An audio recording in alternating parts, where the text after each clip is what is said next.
All right, we'll go ahead and get started.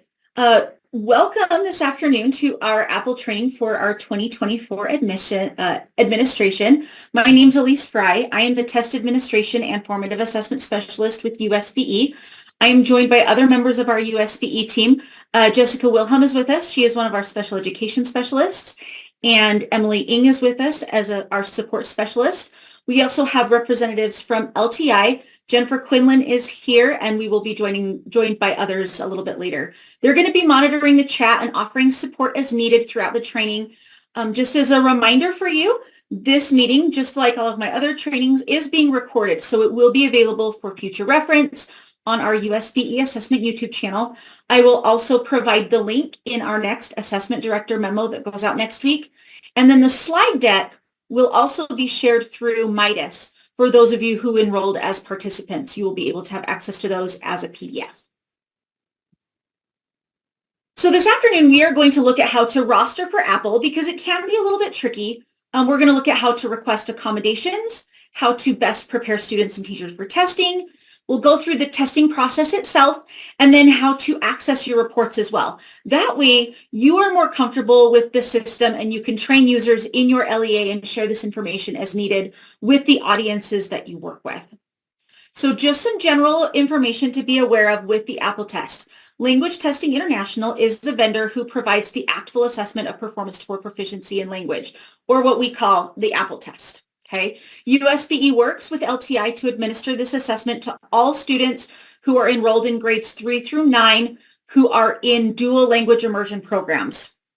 There are 4 separate test components. These can be administered back to back or separately. You'll just want to be cognizant of the time allotment for testing, especially if you are in a more secondary setting where it might take longer than a single class period to complete one of those sections. The test also requires the use of a headset with a working microphone and audio availability. So you'll want to ensure that all teachers have the appropriate tools and hardware compatible with their classroom devices. We'll talk a little bit more about rostering, but I'm going to give you just a quick overview in that students are rostered in AAPPL through UTrex automatically. So as long as students are rostered appropriately, you won't have any issues. But if you're not seeing students, you'll want to reach out to Maureen Rushing, our assessment data specialist, who can help with some troubleshooting. She was unable to be with us today, so I will actually be going over her slides that she shared with you in just a few minutes. The testing window this year is set to begin October 14th and close November 29th. There will be 1 week following, so December 2nd through the 6th, for students who received a UR and maybe need to retest, or if a rating review had been challenged and then a test was reissued. But just understand that that first week of December is not for standard administration. It is retakes or readministrations only, okay? I also feel it's imperative to point out that the last week that the window is open is also the last week of Thanksgiving. So odds are you won't have students in your building that Thursday and Friday, and possibly even Wednesday. So I would strongly encourage you to really view November 18th through 22nd as more your last full week of testing, because that's going to be your last full week of school before that Thanksgiving holiday. We encourage you to test early. We'll hit on this more throughout the training, but just know the earlier you test, truly the fewer issues you will run into. Just one quick example. If you have a student who receives a score that you wish to challenge with a rating review and it's too close to the end of the window, retesting may no longer even be an option as there wasn't enough time to be completed. We want to be able to provide students with the best testing environment and experience possible. And testing earlier in our window just really, really helps with this. Furthermore, any rating reviews that you wish to submit will need to be completed and submitted prior to December 13th, okay? But know that any rating reviews submitted 2 weeks prior to that December 13th date might not even be issued another attempt. They can certainly go send it for a rating review, but the rating could change, but the student might not be given the opportunity to retest. So just kind of be aware of that. Okay. So this slide is comprised of a myriad of links which will help you prepare for AAPPL administration in addition to this training. The first link is a YouTube video which walks you through the process of managing your teacher's accounts. It's only a few minutes long and it's targeted for that specific practice. As LEA level users, one of your responsibilities is to manage the teacher accounts under your LEA. The second link is a link to AAPPL Central, which is the Utah-specific website. LTI provides easy access to information which is specific to our USBE window and Utah's DLI schools on this page. The third is a link which will run a systems check on the devices students are using to ensure everything's compatible with the testing system. This is followed by a link to the technical requirements required for any device expected to administer an AAPPL test. Next is where you can find the spreadsheet for requesting accommodations as needed. The next link will allow users, students included, to take a demo version of the AAPPL test. With this demo test, we'll look at one a little bit closer here, but I just want you to know it's imperative as it familiarizes students and teachers with the functionality of the system. Don't skip this step, even if you're working with students in upper grades who are familiar with the process, okay?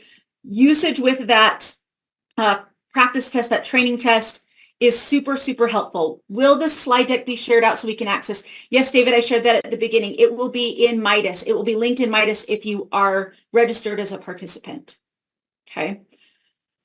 And finally here, there's also the link for the URL site administration, as well as a link to a library of other AAPPL tutorials and instructional videos, which just might help you navigate the testing process for AAPPL with a little bit more detail.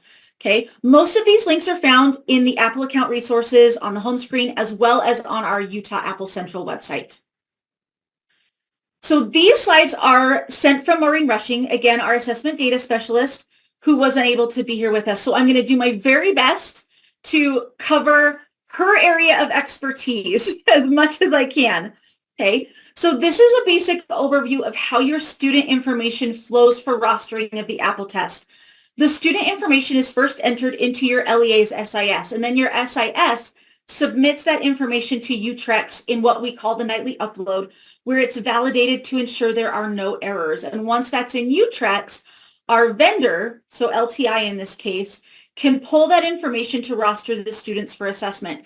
It's important to note here that if you have errors on your UTREX submission, they are going to prevent your students from rosterings because that information isn't transferring properly. Okay, in order to be rostered, your student must be enrolled in a grade 3 through 9 and actively enrolled in both a DLI school and DLI courses. So this means the student's school year has to have begun, their course start date has occurred, but their course end or school exit date has not yet passed. Okay. The ordering of tests just happens automatically for all students who fit this eligibility criteria. We roster students to teachers according to the core code assigned to their course through your SIS. So if a student happens to be enrolled in 2 courses, which would be eligible for a test, the system is going to choose the one with the highest priority. Okay, core codes are listed by their priority levels on the core codes list that's available on the USBE website. And this applies even if the student is enrolled in the courses at 2 or more different schools. If you're finding that there are students who are rostered for AAPPL tests, but who are not in a DLI course, you will want to reach out to Maureen to ensure that the correct core code is being used for those students. If you have a student that isn't rostering with you, but you believe they should be, this is kind of your troubleshooting checklist. So remember, the student needs to be enrolled in an appropriate grade at a DLI school with an AAPPL eligible core code. They must also have correct entry and exit dates. And if the student is dually enrolled in multiple schools, it's important to also check to see if the student is actually rostering with that other school. Okay. Again, also check to make sure that the student has 0 UTREX errors because it's going to keep them from rostering. And if you have any questions regarding your student rosters, just reach out to Maureen, our assessment data specialist, who can further assist you. I've added her email address onto this slide because I will be of very little guidance other than asking you to check your UTREX submission when it comes to checking your rosters. Okay. but get her email down and she will be able to help you when she's back in the office next week if you are running into any concerns. I'm going to now turn a few minutes over to Jessica Wilhelm, who is our accommodation specialist who works with Apple. And she's going to take a couple of minutes to review this process with you. Just let me know when you're ready for the next slide and I'll go ahead and click over. Okay, go ahead. Good afternoon. We made it almost halfway through the week. Hope everybody's having a good week. So I'm going to take a few minutes and discuss how students can receive accommodations on Apple testing. As with all of our statewide assessments, for students with disabilities, you want to ensure that whatever accommodations that you are requesting are outlined on a student's IEP. Now, Apple is not looking for any submission or verification of this, but we do place that on your shoulders at the LEA, that if you're requesting an accommodation, that you're also saying that the student receives this accommodation instructionally. We want to make certain that there is that alignment between instruction and assessment. Any of the accommodations that Apple has outlined in their resources will deliver a valid score for students. And then also as a reminder that there might be some accommodations that you do use instructionally that sometimes aren't always appropriate for an assessment because of the standardization process. So you just need to refer to the Apple resource to ensure that you're not providing an accommodation that would invalidate a student's score. And we do have a link here, the Utah's Participation in Accommodations Policy, for you to reference. Okay, next slide. Okay, so you are going to go to the Apple site and they have a tile with accommodations that you will select to get to the resources. Next slide.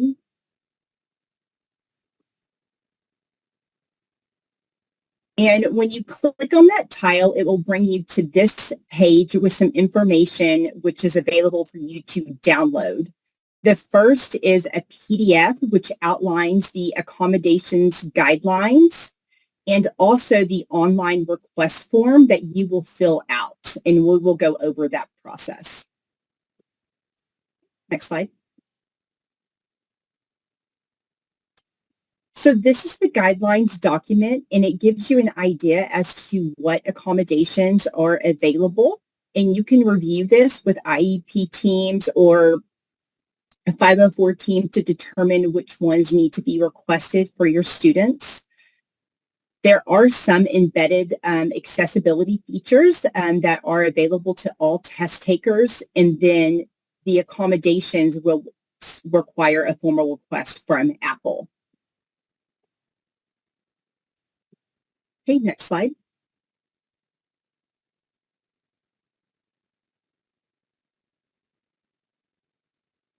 Okay, so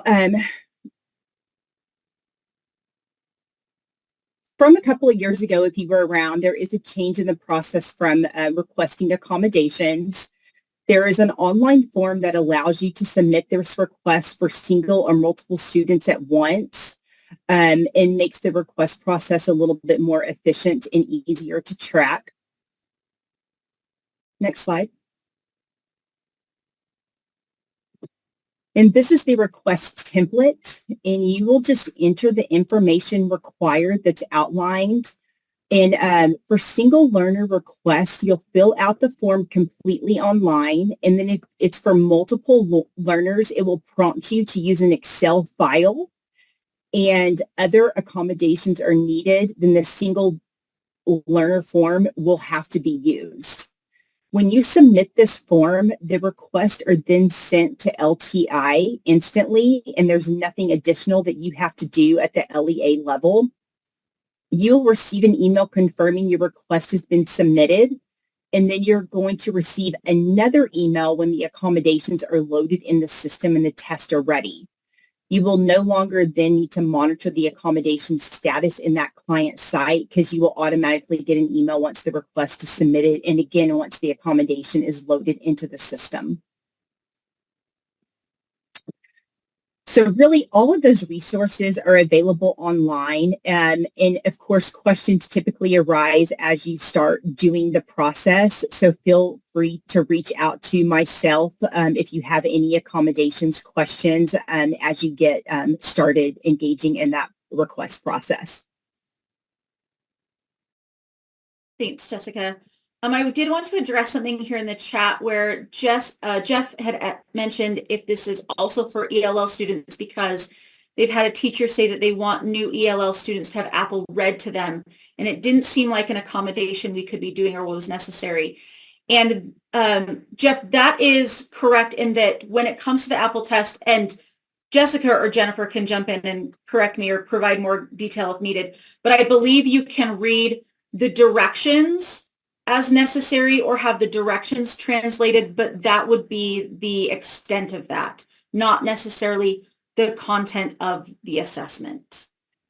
Yeah, and so my response, go ahead. like Jennifer said, is please go to the Apple site and read the Apple guidelines so you are familiar with them, and go to that resource and so that you can share with your teachers.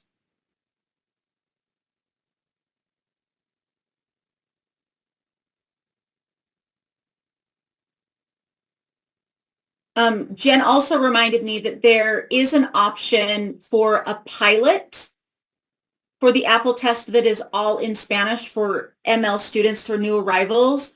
And AAPPL is looking for students to participate. So if that's something you might be interested in, you could reach out to Carl Bowman, who is over our dual language immersion program.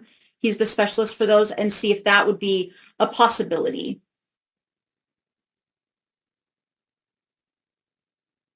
Okay. And Ellen, I think what I just said may have answered that question because you're asking about access for the Spanish version of Apple.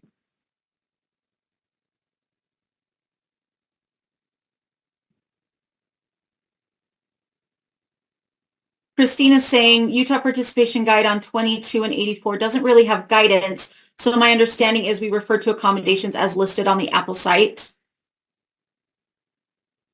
Yes, you should use both resources for all statewide assessments.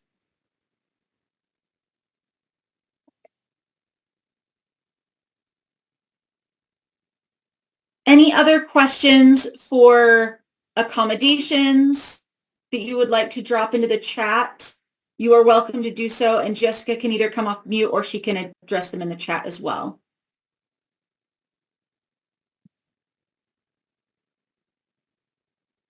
Ellen says, do we have to get the pilot for each individual student? If so, is there a way to upload the student's information?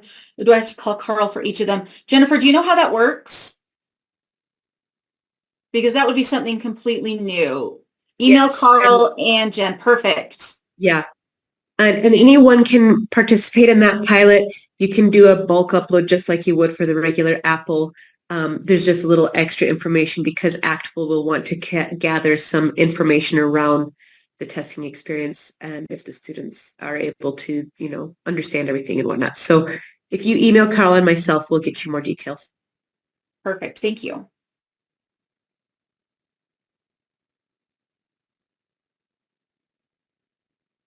So we're going to go on to some test prep. And the first step in test prep is to review that rostering overview information from Maureen. Then you want to familiarize all of the users, LEA level down to students, with the demo. Okay, there are times that we get retest requests with the explanation that students didn't know that that's how the system worked, or the student didn't know to respond in the target language. These types of issues are easily addressed if students have become familiar with the demo prior to the actual test administration. And as an LEA user, part of your responsibilities includes, again, updating teacher accounts associated with your organization. This includes that ensuring all accounts associated with your org are correctly marked as either active or inactive, which we will review here shortly. However, if a current user has forgotten their username or password, they can actually just use the prompted links on the sign-in page to recover their account. They don't need you or LTI or me to even do that. If they have had an account, they can just go ahead and do their forgot username or password there on the login page. However, if you have teachers new to your building this year, LTI system is going to recognize that new user and create the account for them, and they will receive a welcome letter with their login credentials. Okay.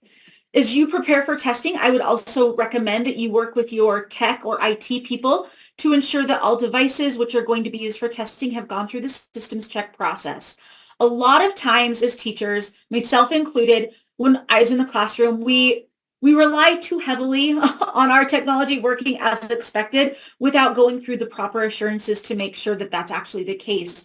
And when you and your students are in that testing environment and things don't go as planned, it can be stressful. And so that systems check can help to alleviate that stress prior to administration.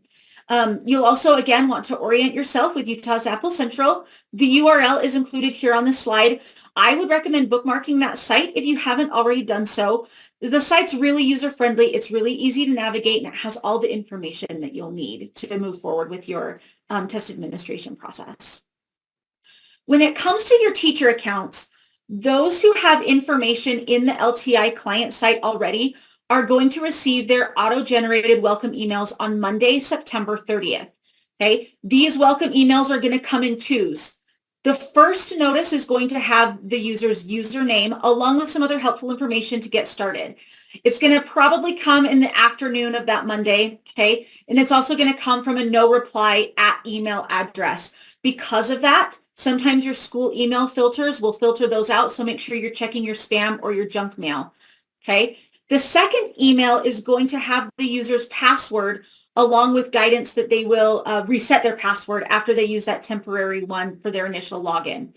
Okay. If they maybe received one email and not the other, again, I would recommend you check your spam folder because sometimes automatically generated emails just naturally go there with your LEA's email filtering settings. It can also happen when there's multiple emails sent during a short period of time from the same email address. Also, when you are in there fixing up your teacher email accounts, for teachers who have left your organization, you can mark them inactive in the LTI client site. It doesn't delete them because we want their data as well as the student reporting associated with them to stay available if it's needed, but you can mark their account as inactive, okay? With that systems check that I mentioned a couple of slides ago, you'll want to work again with your tech or IT personnel to ensure that the devices that students are going to be using during testing are compatible with the system. I've included a rough rundown here, but more detailed guidance is included on both LTI's website as well as Apple Central for Utah. If your students are using iPads, there is a specific section in the account resources of the client site with recommendations and troubleshooting practices. When there are issues with Apple administration, I've been working with this for 3 years now, it does tend to be iPad users. And because of this, there truly is a specific section just for you that you'll really want to become familiar with because there's just some nuanced things with iPads that are specific to that device. Okay. Again, as I mentioned before, the ability to play audio is required to complete the assessment. So using high quality headsets and mics really help to ensure that students are being provided with the best testing environment possible for completion. When it comes to iOS systems, it is highly recommended to use iOS products. As a former classroom teacher, I know full well the draw to the bulk earbuds where I can buy 500 pair for $20. It's great for classroom use, but it is not ideal for Apple test administration. Those generic brand products could cause some issues during your systems check and testing. So we would discourage you from using those if you are using iOS running operating systems. The network bandwidth is another kind of a repeat offender issue when it comes to Apple administration. Just because the devices are all running as expectedly individually doesn't mean that when you get dozens of students all using them at one time on the same network, that the same success is going to be experienced. So you'll want to work with your IT specialists to ensure that the network bandwidth will easily support all of your students who are testing at the same time. And also thinking while other students in your building are also potentially using devices on your network as well, okay? The administration of the Apple test requires that all proctors complete their testing ethics training prior to administration. So make sure your students are in secure testing environments. They shouldn't have access to extra technological devices. This means no phones, no smartwatches, no tablets, no cameras. The only thing that should be accessible to the student is their testing device and its headset. Okay. I'm skipping over to the chat because I can see some questions. Yvonne, I've already expressed that we will share the access to the presentation through Midas. Do we need to go through our list of teachers and mark them current or non-current before the welcome email goes out? Yeah, Mark's answered that. If you could make them inactive, that is preferable. Thanks, Ashley. Testing tickets are also going to be considered secure testing materials. So that means that they need to be disposed of appropriately once the test has been completed, and they also need to be stored securely in the interim while you're waiting for testing to be available, or if you're testing over multiple days. Okay, there is scripting provided in the Apple Proctor Guide. It's not provided as a suggestion. It is required to be read in its entirety. Okay, you'll find it in the Apple account resources, again, within the client site under the link to Apple Proctor Guides. And last but probably most importantly, active proctoring is required. The very few instances we've had with Apple testing ethics violations would have been easily prevented with more active proctoring. So teachers should be on their feet, walking around, ensuring students don't have access to their backpacks or somehow have two computers on their desks or have a tablet sitting in their lap, things like that. Okay, they should be able to see what is going on actively. If you have any questions regarding testing ethics, please feel free to reach out to our testing coordinator, Kim Rathke, who oversees those practices, and her email is on this slide for you. One of the things that I really like about the Apple demo is it allows users to experience the audio, video, and question styles of the test. It is significantly shorter. Responses aren't stored, so it's not going to give students a score. It's very low stakes, but it's going to provide students with the comprehensive experience with the system. Just know if you stop mid-demo and restart, it is going to start the demo from the very beginning, okay? Not where students left off the previous time they accessed the demo test. Be aware that for the presentational writing assessment, you also might need to adjust some keyboard settings on devices for optimal usage. In the demo, users are going to see drag and drop activities, matching questions, written response questions. There's ones where they read text and answer questions based on the text. And then the listening test actually feels like a live chat in that someone's going to ask them a question and they are going to respond to that question verbally.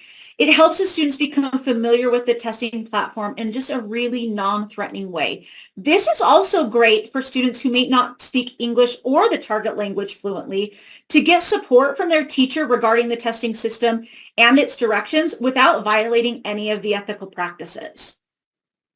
Something to be aware of with the demo test. There are items where the test will present information in both the target language and English. Okay, we receive questions about this every year. A teacher will call in a panic because they believe their student's been issued an incorrect test, so they stop the student and they contact LTI or USBE only to find out that all of the test settings were accurate and the teacher and or the just weren't familiar enough with the item types and the system to feel confident in moving forward through the items. Okay, every year I get asked if the students were get asked, you know, is some of it supposed to be in English and some of it's supposed to be in Spanish, or some of it in English and some of it in Portuguese? And my response to that is, did you do a demo test prior to administering the Apple test? And more often than not, the students haven't had the exposure at all or haven't accessed it for a couple of years. So this is one of the reasons it's so important that students and the proctors use and are familiar with the demo test, so they won't be nearly as confused if they've seen the two languages used in tandem, okay? This is an example from the Portuguese interpretive reading demo, and you can see there's a line of directions presented in English with a stem in Portuguese, and the drag and drop boxes are also in English. This is expected behavior. There is not a problem with the test, okay?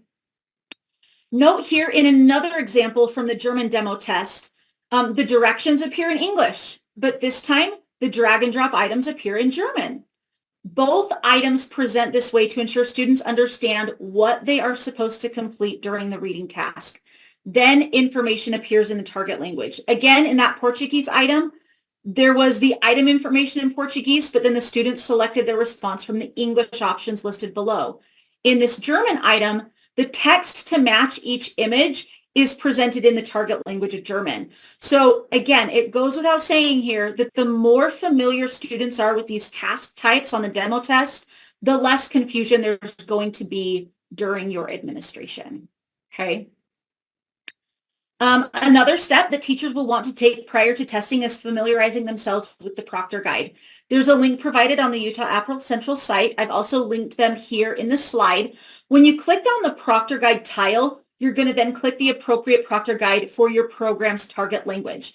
And this document will provide the required scripting that I referenced earlier when we talked about testing ethics, as well as other helpful guidance regarding the test administration. If users are familiar with the idea of a TAM or a test administration manual when we work with other vendors, this is similar in content. It has guidance for all users before, during, and after testing, as well as other recommendations to consider. It starts with test prep. It even includes what you should be doing a few weeks prior to testing, right up to what you should be doing a couple of days before. So I would recommend jumping into that document right away because it breaks down the guidance by role, as well as like explaining what IT personnel should be doing, what teachers should be doing, what students should be doing, and so on. It then goes through the entire testing process and what to do after each testing component has been completed. It gives you guidance on how to access your scores, as well as some guidance if you're, again, schools are using iPads, because there are these extra nuances to be aware of. This is a really high-level checklist overview of what's provided in that proctor guide, but everyone loves a good checklist. So the next few slides provide you with that while also breaking it down by timeline and role. So I've taken the time to break down what your testing coordinators and IT personnel should be doing 2 to 3 weeks before testing, as well as what your students and teachers should be doing 2 to 3 weeks before testing. And again, since the window opens October 14th, these tasks are things that you can begin as soon as they are able to access the system, okay?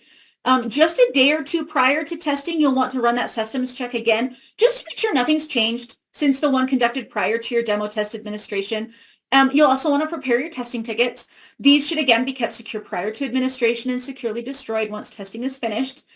And again, more detail included in those proctor guides. This is just your high-level checklist to give you an idea of what you should be working toward during that time period, okay?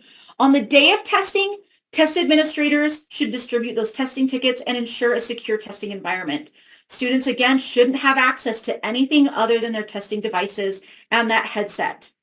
When students take the ILS test, you'll also want to ensure there aren't other external noises or student voices, as the student's test is not going to be scored if that's the case. And we're actually going to talk more about that later. Another hint here for the presentational writing component. Sometimes students spend a lot of time responding to one question, but proctors should be ensuring students are moving through the items with enough time to complete them, okay? During testing, proctors also need to read that required scripting and actively monitor the testing sessions. This means it's also good to double check that each student has the correct testing ticket. Sometimes students have the same name as another student in your school, so that's something to be aware of too. Look for the course enrollment, look for the grade, look for the class, look for the teacher, just to ensure that students are getting the correct testing ticket as well. Also, proctors can assist with tech support, but they should not be assisting with item response, okay?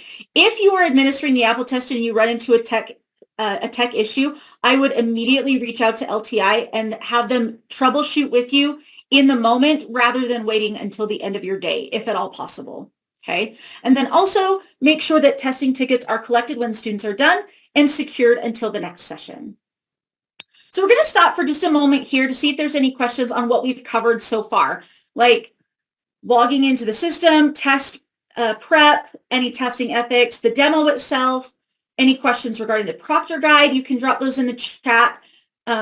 Myself and our other USBE people are monitoring, as well as the personnel from LTI, and we are happy to address your questions as needed.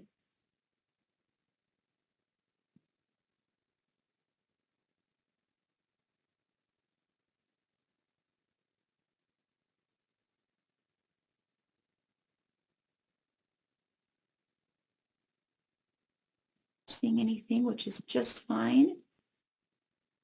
I heard there was an LTI template we could fill out for our DLI teachers to see the non-language teacher students in LTI.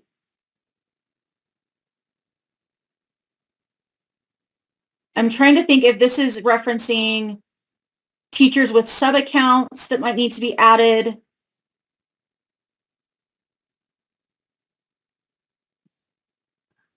Maybe it's the homeroom, that second teacher. Or is there maybe the second teacher?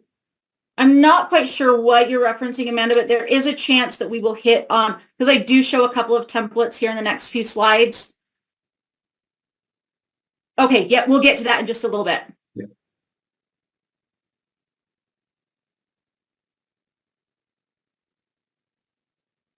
Okay, if something else comes up, drop it in the chat. We'll go ahead and move forward. We're going to jump into one of your biggest LEA responsibilities when it comes to prepping for AAPPL, and that's the cleaning up of the teacher accounts, or those user logins that are associated with your LEA or school. Just as a note here, if there are new ADs in your LEA, we just need to notify LTI as quickly as possible. So if there's been turnover in your organization, just let us know so that we can ensure that the correct people have the correct access. We were able to get them the new LEA users that we knew of last week. And so you should have actually received a welcome email if you are an LEA AD user. Okay. Everyone else's will start coming out September 30th. So just kind of watch for those. Okay. Within the user maintenance area, you can check the hierarchy of your LEA and the schools associated with it prior to testing. While you do not need to necessarily worry about creating new user logins, you do need to deactivate existing user logins, which are no longer needed, and just edit or double check new teacher information that comes through UTrex. This is just going to allow for smoother sailing once the window opens. This process is outlined in the account resources, but we're going to go through it in detail here. Okay, so step by step. Whenever you need to update user logins, you're going to use the user maintenance option from the left-hand menu list. Note the big yellow caveat here. The account name is the teacher's cactus number, and it needs to stay the teacher's cactus number forever and ever. It cannot be changed. Please don't. The reason for this is it's used for file integration. So if you change that username or the login, like out of convenience so that you know who it is, because Mrs. Fry makes a lot more sense to you than Cactus 1, 2, 3, 4, 5. It's going to actually turn out to be anything but convenient for you, because again, it's going to mess with the file integration. So truly, if you take just one thing from today's training, please let it be. Do not rename the cactus number. Okay. If your cactus number isn't found, contact LTI and they can work with you to figure out what might be happening. All right. So after you go select the account, the user information is going to appear. And you can edit or add any information as needed. You can also mark the user inactive if they are no longer in your building, or you can also mark them active if they have come back. Just be sure to save those changes so that they reflect on your client site.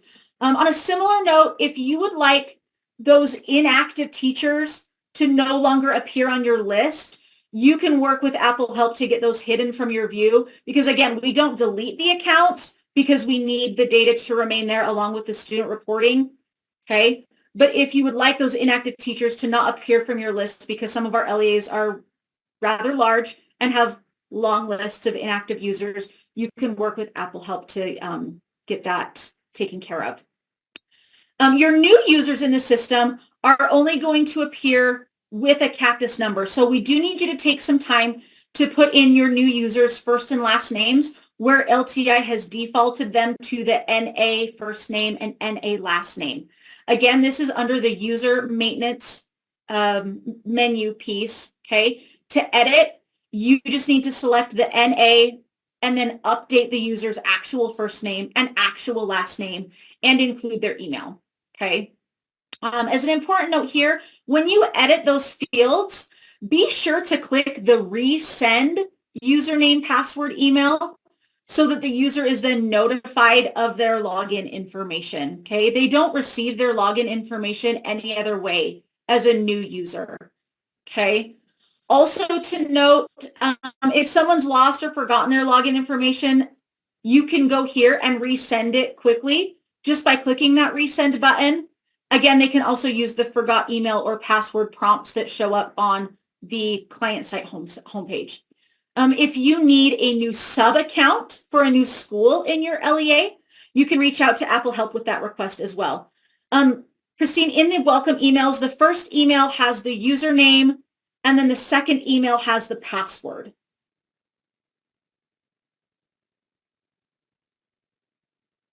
If you have students who are rostering under their English teacher rather than their target language teacher, you can reach out to LTI with the information I've included in this spreadsheet example, and they can add the target language teacher as a user to the English teacher's account. And this is just going to allow the target language teacher to print testing tickets and access any of the information rather than relying on their English partner teacher to do it for them. And as a point of clarity here, this is not one of those downloadable spreadsheets. This is just the information that's needed. So you can create your own spreadsheet, or you can just send the email or make the phone call and provide this information that is required. Okay. So if anything gets updated before the 30th, they will get that info correct. Yes. If you've put it in, Christine, before the 30th, that will be updated before their welcome email goes out. Sorry, at least to jump in on some of the questions coming in. Okay. So for Stephanie, we have her at the elementary, not at the district level. So the user maintenance, I thought was supposed to be just for the district LEAs. We may have some people maybe not in the right level. So I think for those that are saying they don't have user maintenance module, we generally reserve those for people at the district level. So we may need to coordinate with Elise to make sure we got the people in the right level. So Stephanie, we don't have you at the district level. We have you down one below. So we just, I think, take those kind of questions offline and deal with them via email. If you are a teacher, you wouldn't see that anyway. If you're a teacher attending this training, know that I provide training at the LEA level. So just kind of be aware of that as well. Yes. So again, if you are a teacher at a school, you're not going to see user maintenance. That is for your LEA administrator. So your assessment director. Alicia, you only have to send me an email if you believe you should have that. Like if you are an LEA, meaning you are a district level administrator. If you're not a district level administrator, you don't need that access. Okay. Then yes, you'll want to reach out and we will verify with your assessment director to ensure that that's what needs to happen. Because your district assessment director will already have that availability. They already have that account access. Perfect. All right, if you have teachers who are moving between schools or districts, you'll also need to contact LTI because neither you nor I nor anyone else at USBE can perform this task for you. So you'll want to be sure to provide the information that you see on this table when contacting Apple Help. The process will go much more smoothly for you if you're able to provide all of this when you send the initial email rather than going back and forth with them requesting more. Okay. If you have schools that have closed, you don't need to do anything with those. We just need the data though to remain available. Okay. However, you can reach out to Apple Help and they can mark the school inactive so they won't display for you under your account there either. Okay. But again, we're not going to delete them. As a note, again, with these last two slides, these aren't spreadsheets that you would download from somewhere to fill out. They're just a way to organize the required information that LTI would need to move forward with that kind of a request. So you can create the spreadsheet yourself or even provide that information in another way if you feel so inclined, as long as it's comprehensive and you've provided everything there that's needed. Do we have any other questions regarding accounts, whether it be how to edit, deactivating or moving teachers, things like that?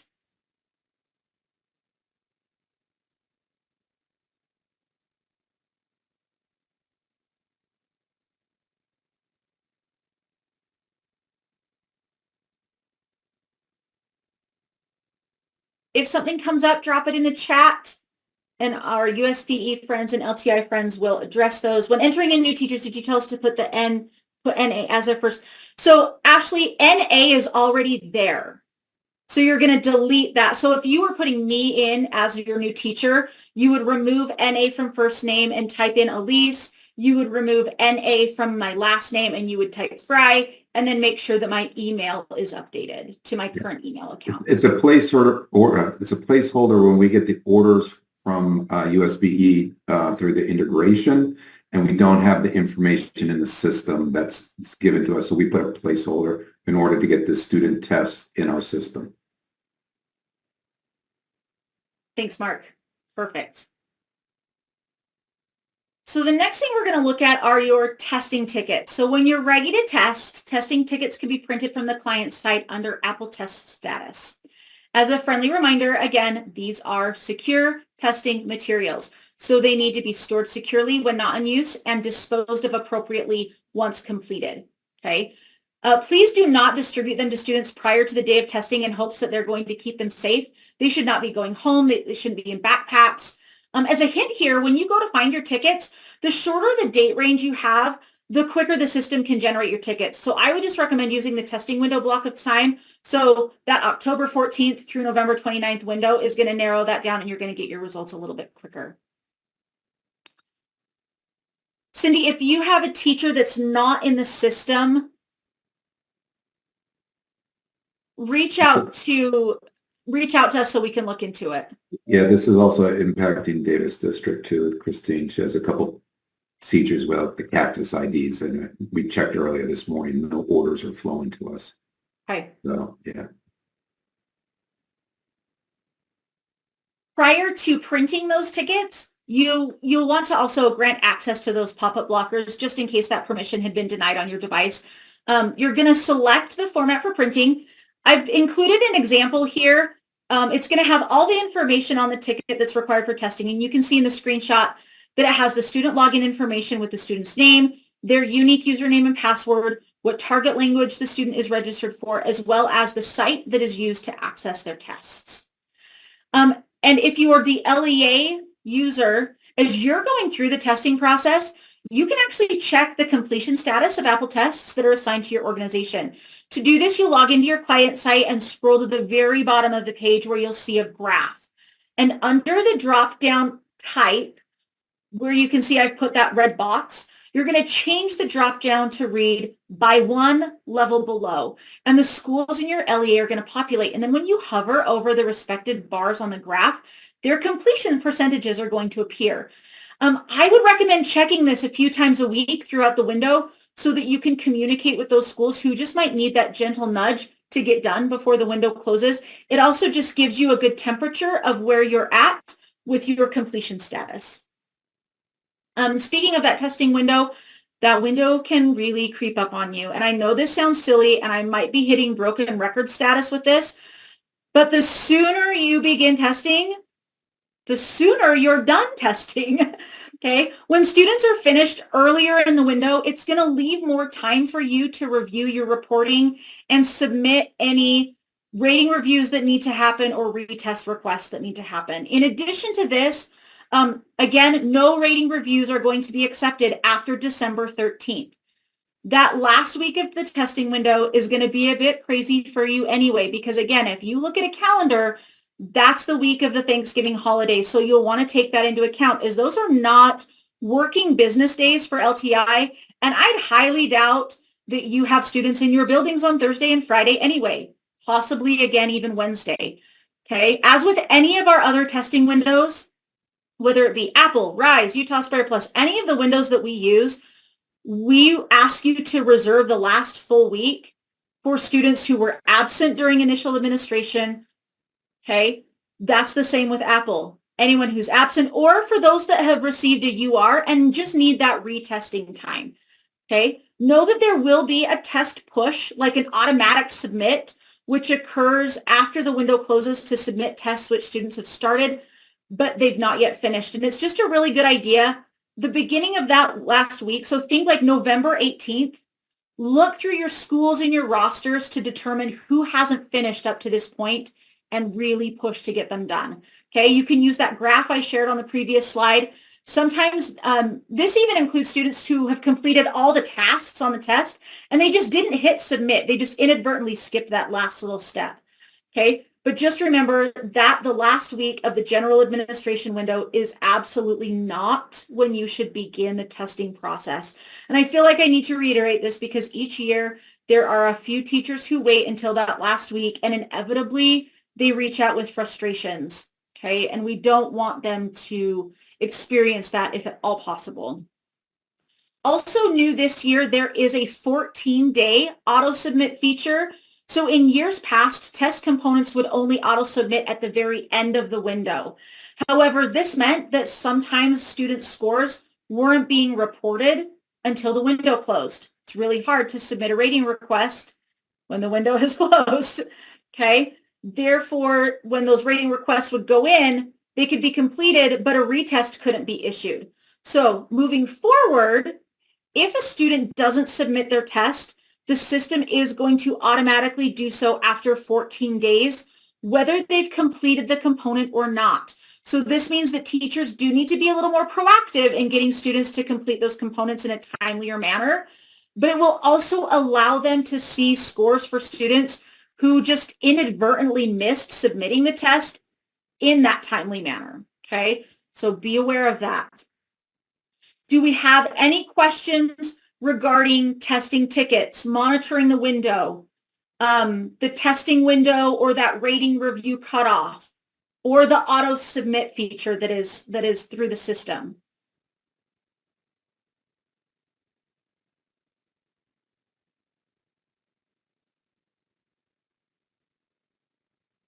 For what it's worth, the next section is reporting. So if you're holding questions and you feel like you want to answer them, you certainly can. We're going to start looking at reporting next.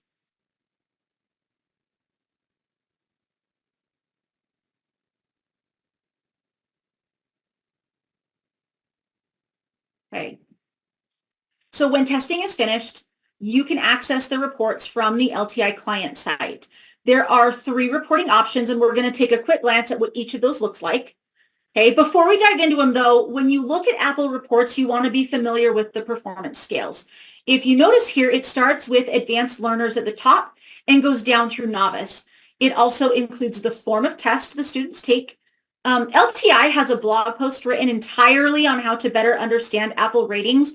And so I would strongly recommend reviewing it as well as sharing it with your teachers if you or they are interested in the scoring criteria. I've included the link here below the chart, so you can access that really easily. When viewing the AAPPL National Report, the orange dot represents the national average. And they're tiny, but I've tried to kind of draw attention to them here using the red boxes. But those orange dots represent the national average for each of the 4 test components. You'll be able to see the breakdown for whatever filters you set. So if you're looking at a specific school or teacher or grade level, for those same components shown in the bar graph measurement, and you can see how that school compares to the national average. Those filters I referenced, again, allow you to filter or sort by the teacher's cactus or name, the target language, the grade level, how many years the student's been enrolled in DLI programs, as well as the type of instruction they are receiving. The AAPPL School Report allows you to better review performance for individual classes.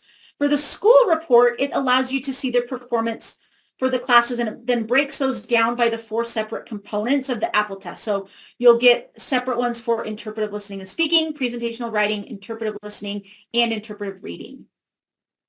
There are also longitudinal reports provided, and for those you'll search by year, not by a specific date because it's searching for the years that the student took the test.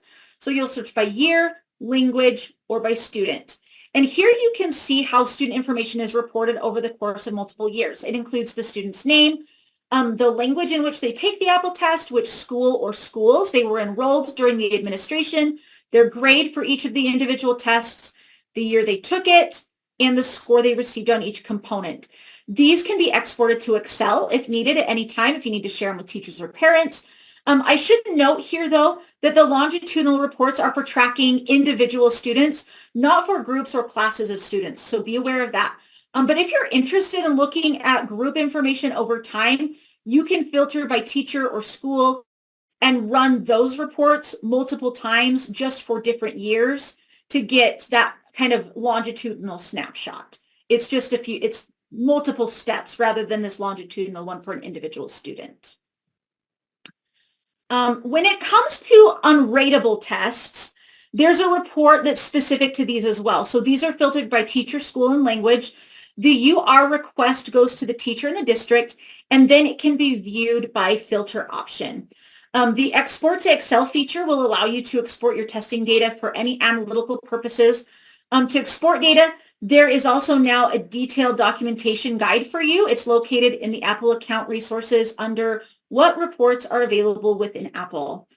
This slide gives you a high-level overview, though. On the Apple test status screen on the client site, you can select the data that you want to export to Excel, and then you can get files based on your preferred parameters. Then you can sort or filter just to your heart's content, okay? With these, again, when it comes to the unratable tests, if you select school, you are going to see schools and languages that have the UR results as well as how many. So if you select teacher, you're going to see which school the teacher is assigned to.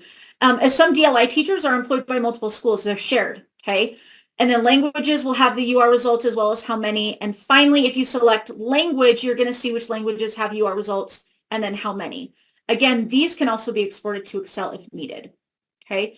Are there questions for Apple reporting?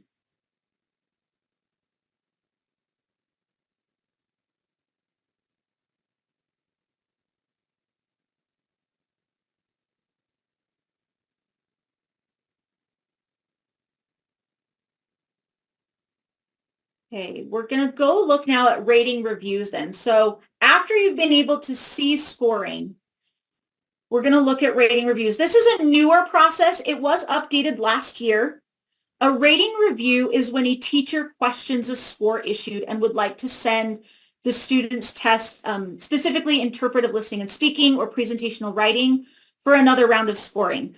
These generally take 10 business days, so you do need to plan accordingly. This is why, again, we encourage you to test earlier in the window because it allows for more time for these rating reviews to occur.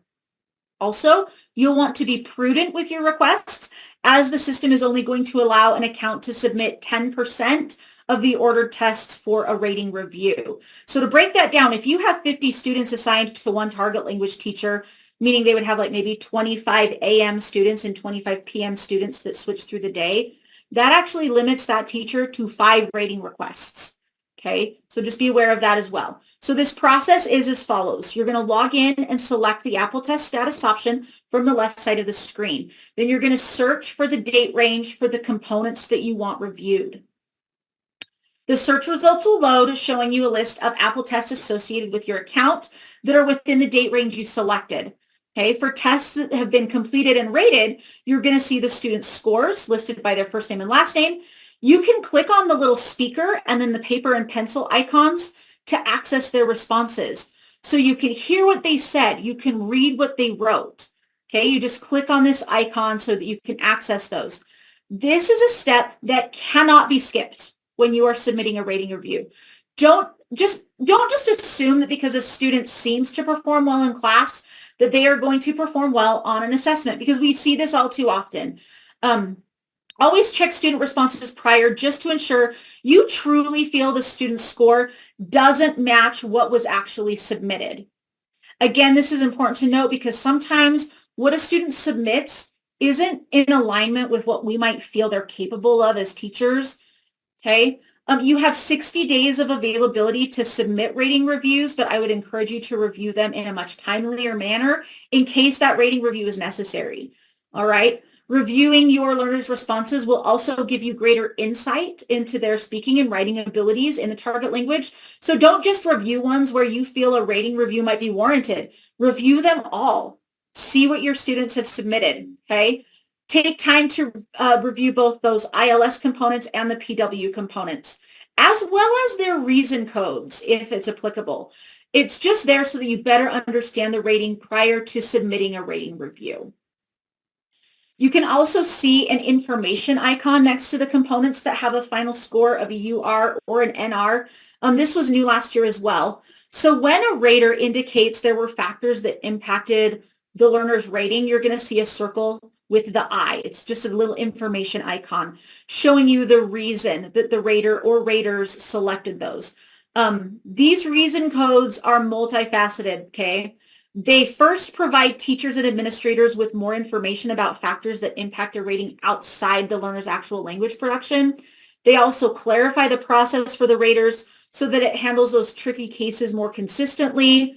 They help teachers and administrators better understand factors that may have affected a learner's AAPPL rating. And finally, it provides LTI with better data around the test. So they have these specific, if there was an issue, they can then do more troubleshooting to better get an idea of what may have occurred if there were technical issues, okay? You'll see additional documentation linked on your client site homepage, but I've also included the documentation of this new feature here on the bottom of the slide. Back to that information icon, when you click on it, you're again going to get more details about the reasons for the rating code that the learner received. So you can see here that the first example outlines that the learner chose not to respond to the prompt. The second one says the learner responded in a language other than the target language being assessed. The third example outlines that the learner experienced a technical issue and goes on to explain that the system is going to generate a new test for the learner with new login information. The last one explains that the test was submitted by the learner with an insufficient number of responses to be graded and that the learner is going to be issued a new test, okay? You're getting a lot of feedback as to why students receive a rating that they do when you click on those little I icons.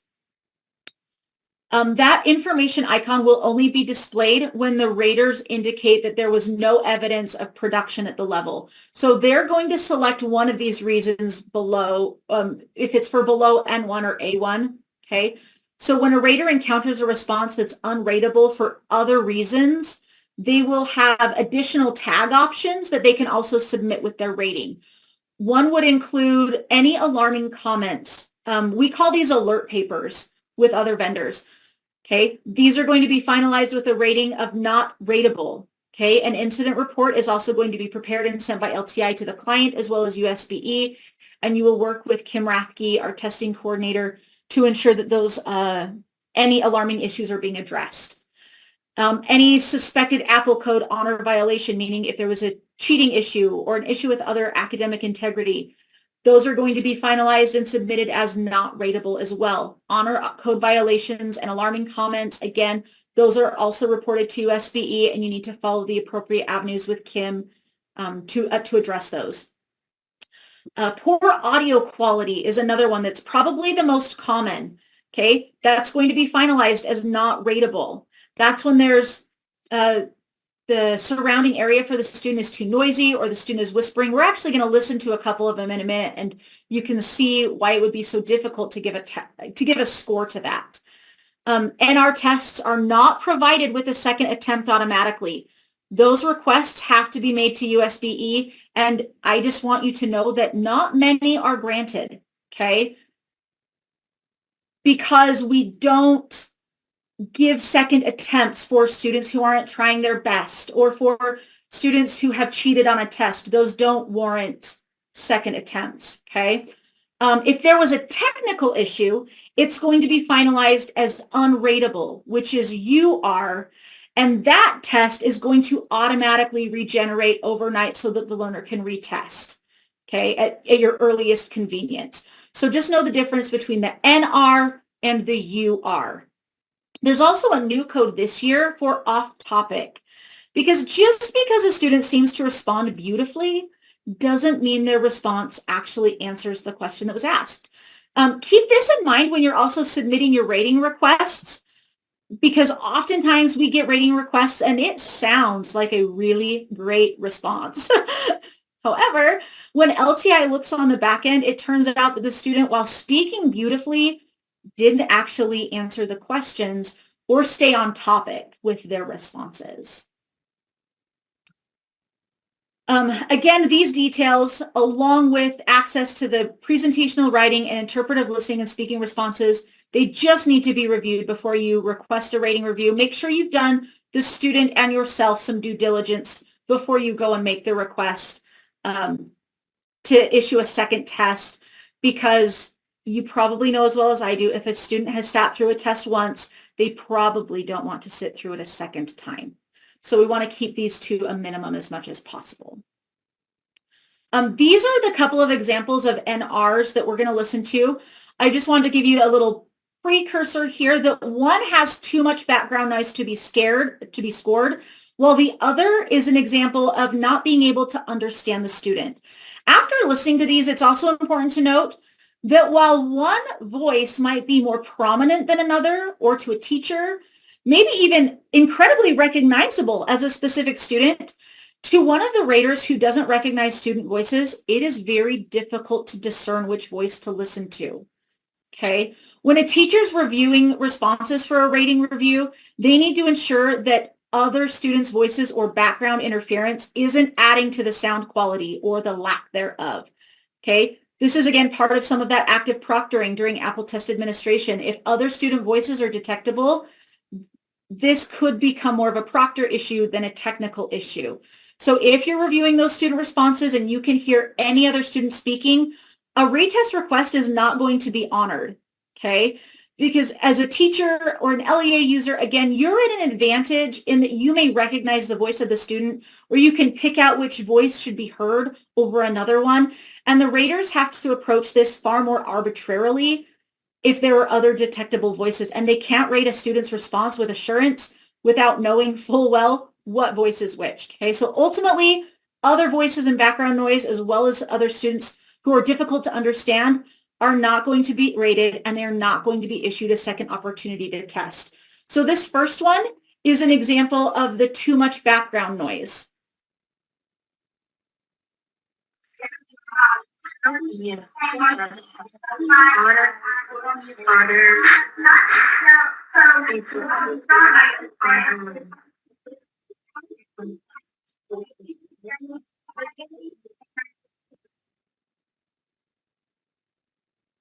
You could tell it was very difficult to understand which student was speaking. You could hear multiple students at one time. This is an example of a student who is difficult to understand due to enunciation or possibly just not being close enough to the mic for the voice to be picked up as easily.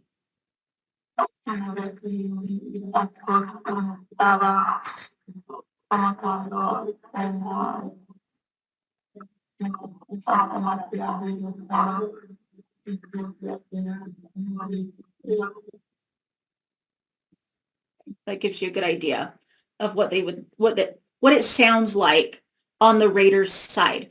So talk with your students about speaking clearly into the microphone and ensuring that they are in as quiet a location as possible when they're responding to those speaking questions. Once you've reviewed all the necessary information, so this includes the student response that we just went over, you will make the determination to request a rating review or accept what was originally posted. Because if it sounds like one of those other ones, it's not going to be rated, and it's not going to go through a rating review because it wasn't clear enough to understand. Okay. However, if you choose to request a rating review, you're going to look for the request RR link. You'll need to scroll to the far right in the AAPPL test status results page. Note this functionality to request the rating review does go through your LEA user, not a teacher user. So if you are a teacher user attending this training, please understand you do not have this functionality available, but you can still submit that rating review request through your LEA assessment director, okay? When you do that, a pop-up window will open. It requires you to select the AAPPL component that you'd like to request the review for, as well as the reason. Once you click the submit request, you will need to click yes on another confirmation pop-up to process the request through. Once you do so, your request rating will begin processing. Again, before requesting an AAPPL rating review for either of the two components, just be sure you review the reason codes as well as the student responses. Only proceed with the requests that you feel are not consistent with what was presented, okay? This is also a great time, again, to reiterate the importance of informing students of your testing expectations. So sometimes we get rating reviews with the reason that the student didn't know they were supposed to do their best, or the student admits that they didn't try hard enough. Again, these are not reasons to submit a rating review, okay? As students should be informed of the importance of the test prior to testing, and whether we like it or not, students have the autonomy to not try their hardest, much to our dismay as educators. They can make that choice, okay? You should also not request an AAPPL rating review if there were no responses entered by the test taker, whether written or spoken. It shouldn't be submitted if it was blank. Another student, because again, they get to choose if they respond to the question or not. Okay, and if they chose not to respond, they chose not to get a score.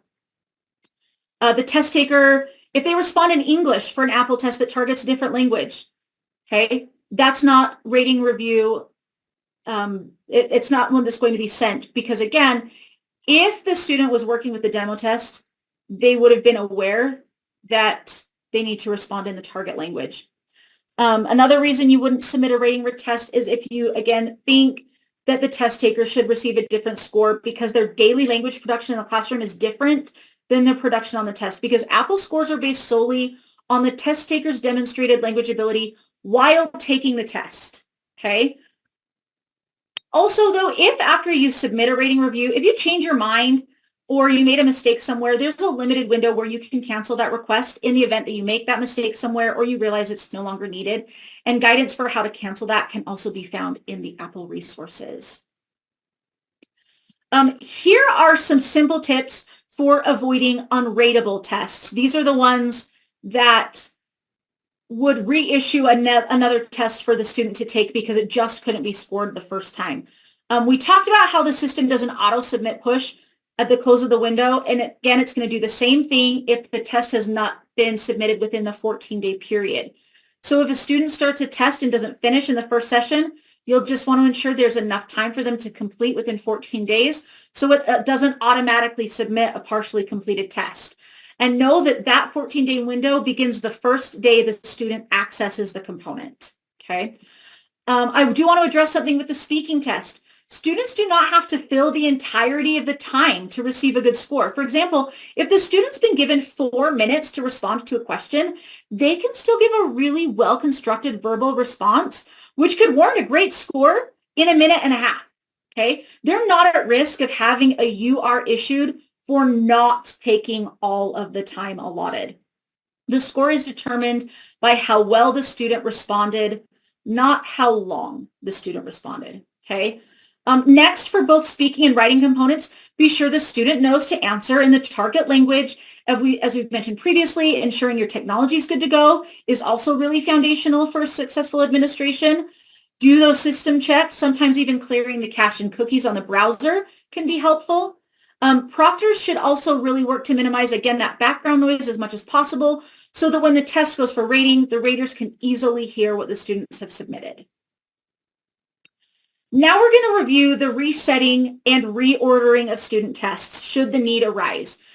These situations are minimal, okay? In the event a student receives a UR or the unrateable score on any component, the student's just going to be automatically issued a new test code overnight, and the student can test again.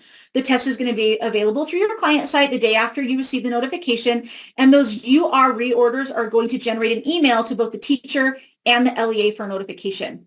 Retest requests are different, okay? If tests are rated below N1, students are not automatically issued a reorder because oftentimes the students' responses were still scorable. And even if as a teacher we don't like the score, it stands, okay? In the event that you truly feel a student needs to be reissued another test, you will need to contact both myself and Carl Bowman with the details as to why, and we will authorize the reissuing of a test if that's needed, okay? This also would need to take place if you are asking for a retest after a second rating review. We would need all of the specifics regarding the testing environment, the situation to help us make that call, okay? But just as with any other state-issued tests, because or the student didn't try their hardest, or we know they're capable of better, those aren't they're not reasons for a reissue of a test, okay? Please help your students understand the importance of doing their very best and staying focused when in that testing environment beforehand.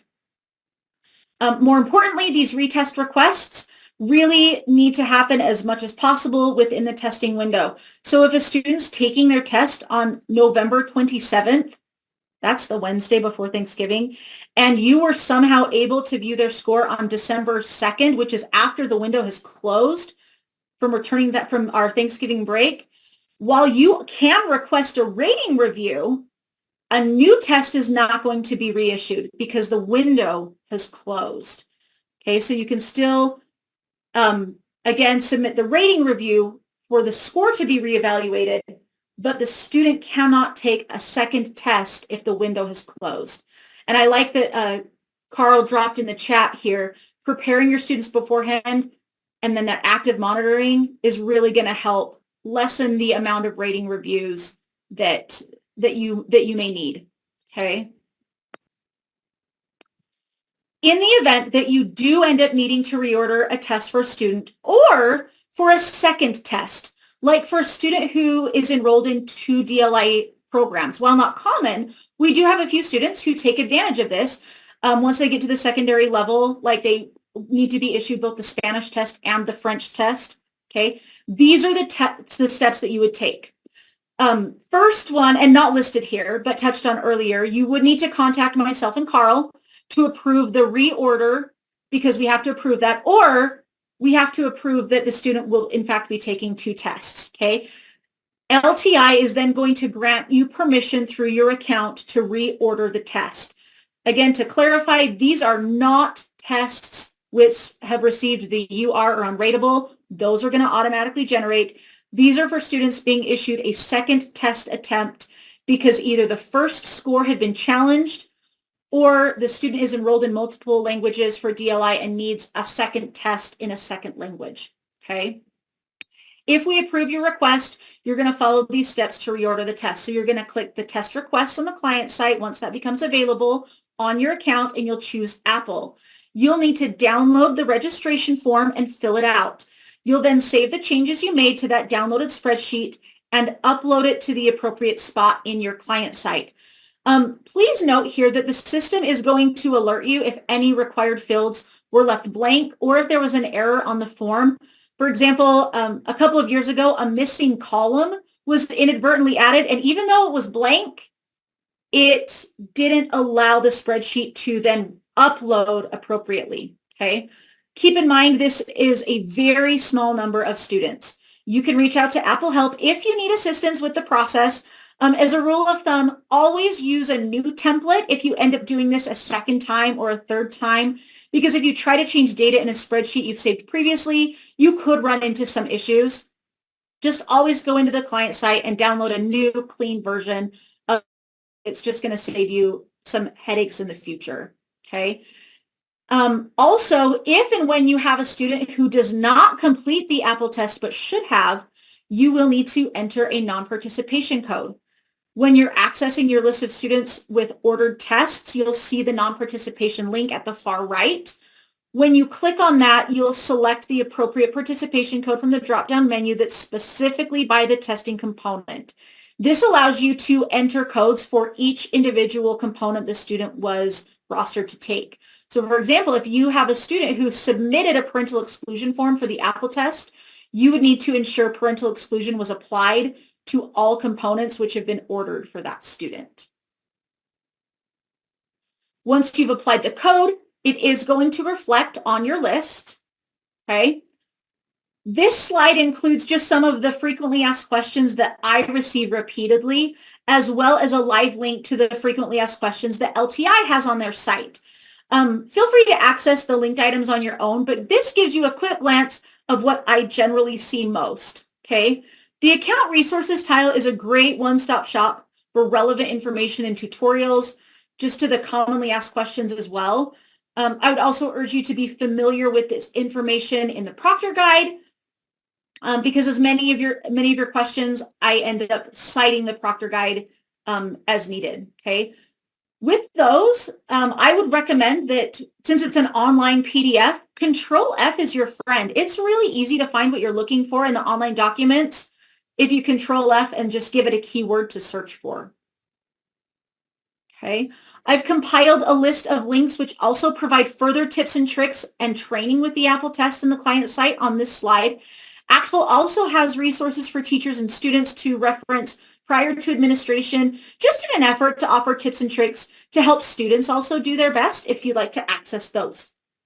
With that, are there any other questions you may have that have not been answered during the training, whether it be related to reporting, the difference between the NR or the UR, any reordering questions, helpful site questions, anything like that that we can assist you with?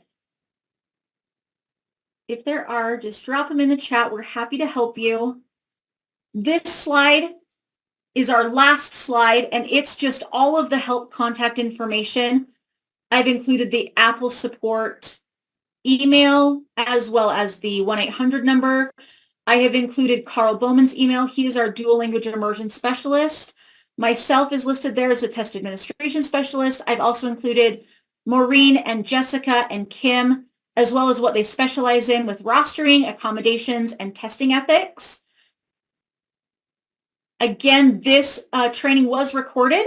It's going to be uploaded to our assessment YouTube channel in the coming days, and I will include the link in the AD memo. The slide deck is going to be made available in Midas for registered participants, so that you have that at your convenience as well.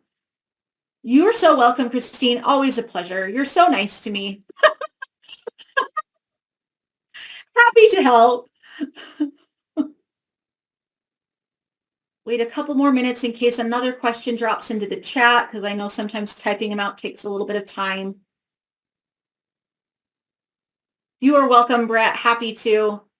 Or if any of our other USB or LTI people want to come off mute, if they feel like I've overlooked something, by all means, chime in if there's something else that we want to have covered. You're welcome, Cindy. Thanks, Elise. You're amazing. Great job. Thanks, Carl. Emily, I think we're good to stop the recording then and close our Zoom. Thank you so much for all your help. You're the best.